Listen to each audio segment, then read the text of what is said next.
Favor is a currency in the spirit. Especially for those who have visions. What you need is not a domiciliary account. What you need is a favor account.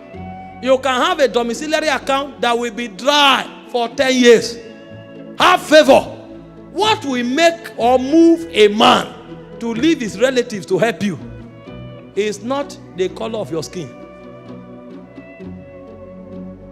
There are two major things favor will do for you. One, it will make men submit to you. And number two, it will make resources gravitate in your direction. The Bible said God gave favor to the Israelites. That was all he needed to give them before they left Egypt. And he said they spoiled the Egyptians. People came to give them gold. They don't know why. Somebody came to my house today to give a Rolex.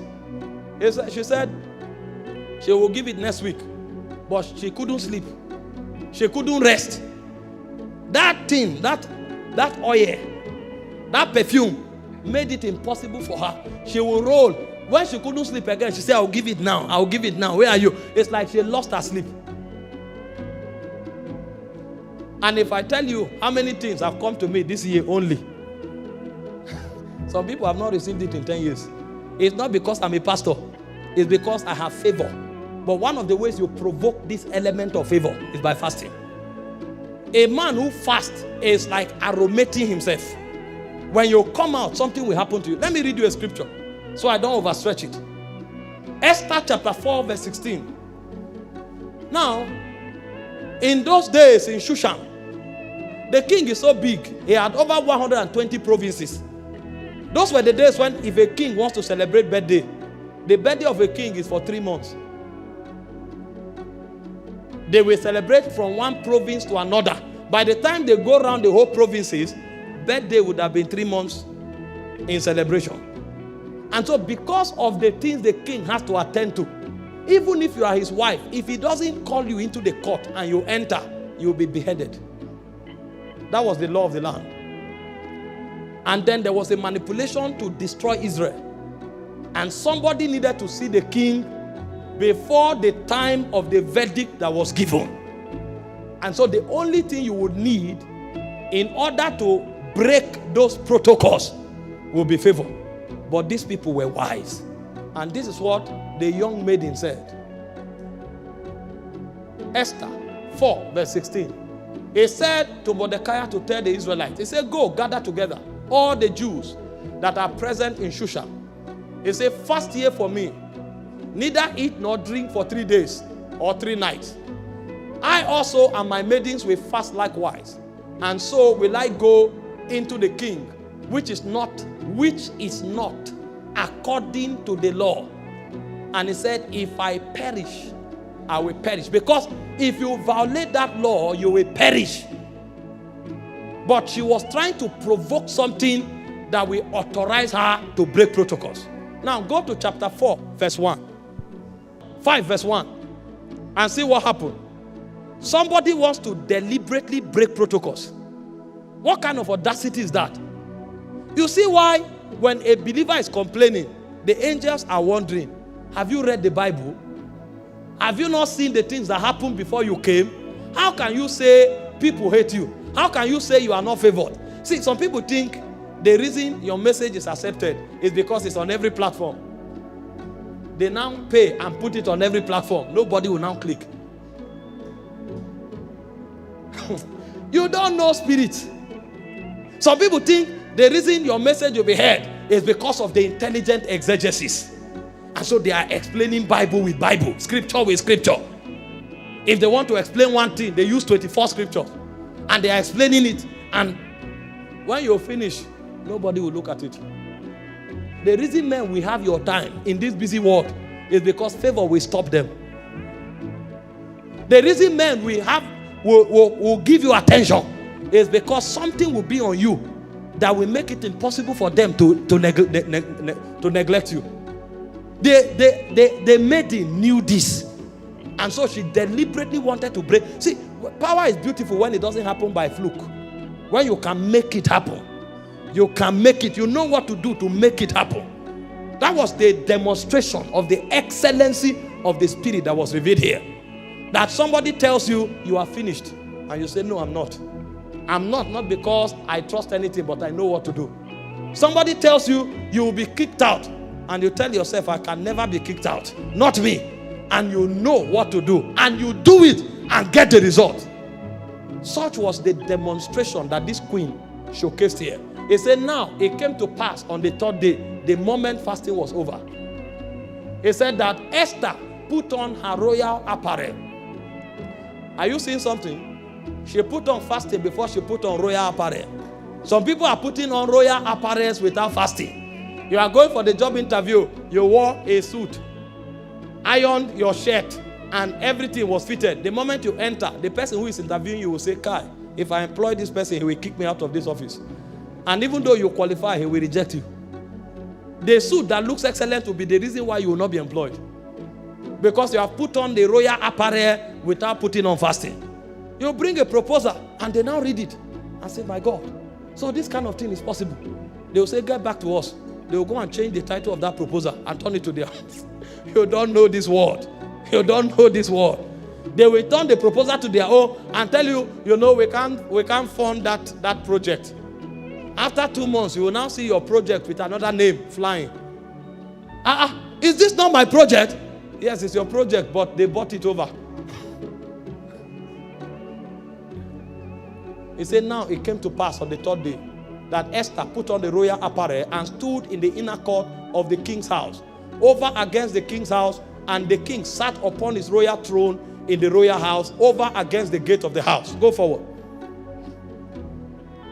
He said, and it was so, when the king saw Esther, the queen, standing in the court, that she obtained. This is why she fasted. He said, when the king saw her, she obtained favor in the sight of the king. And the king held out to Esther the golden scepter that was in his hand.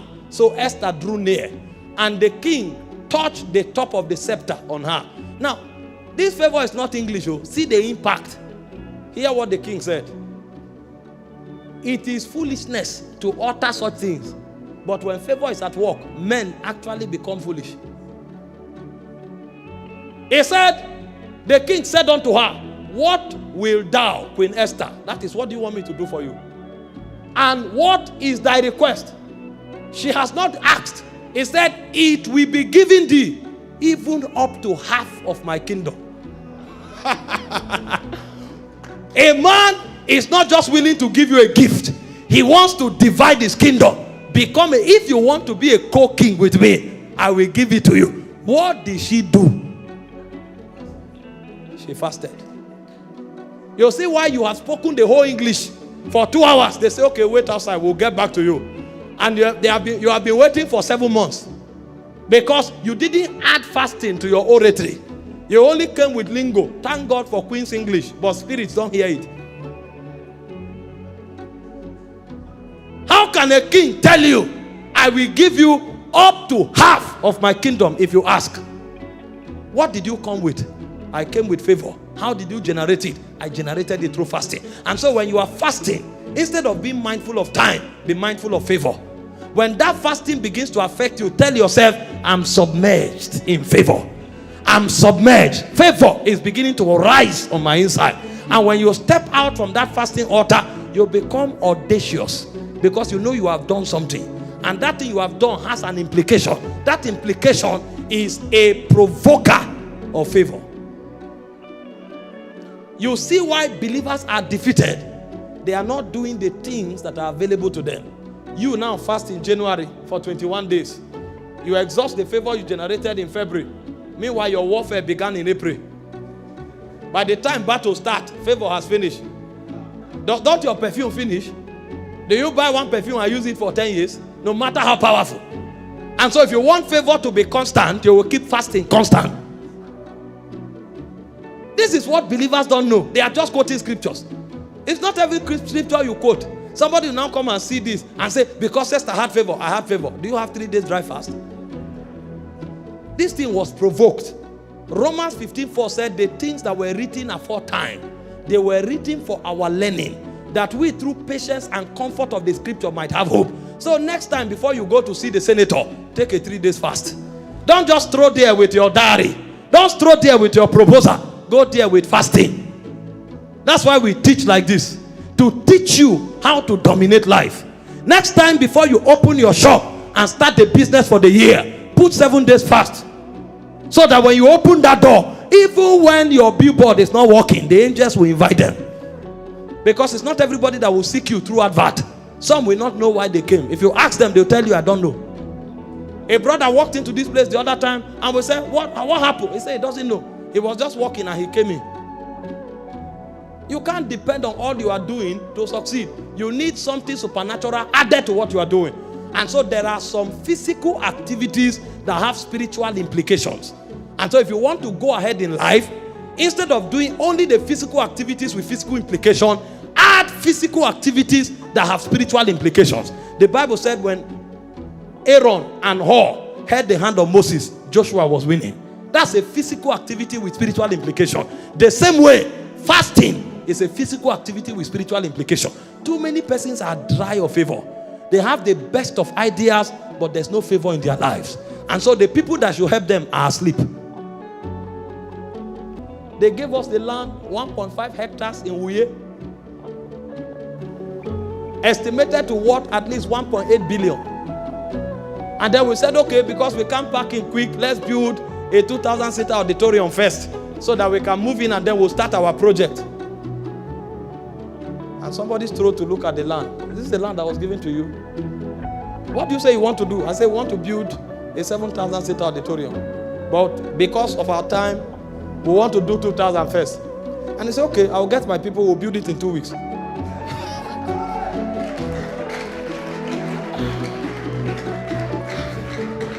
That's not the testimony.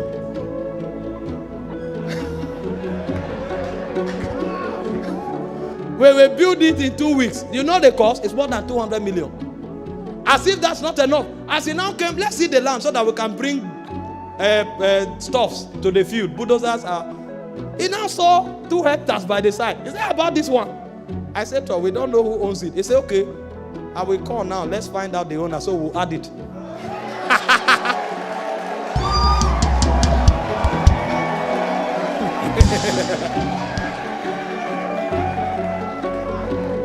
When they say fast, it's not story.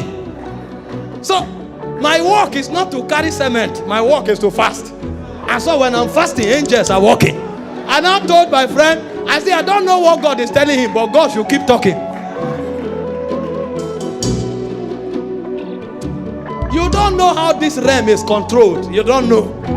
You don't know. You went and sat down and copied a CV from the owner of Microsoft. That CV is excellent, but it will take something more than the intelligence of the CV for the CV to be approved.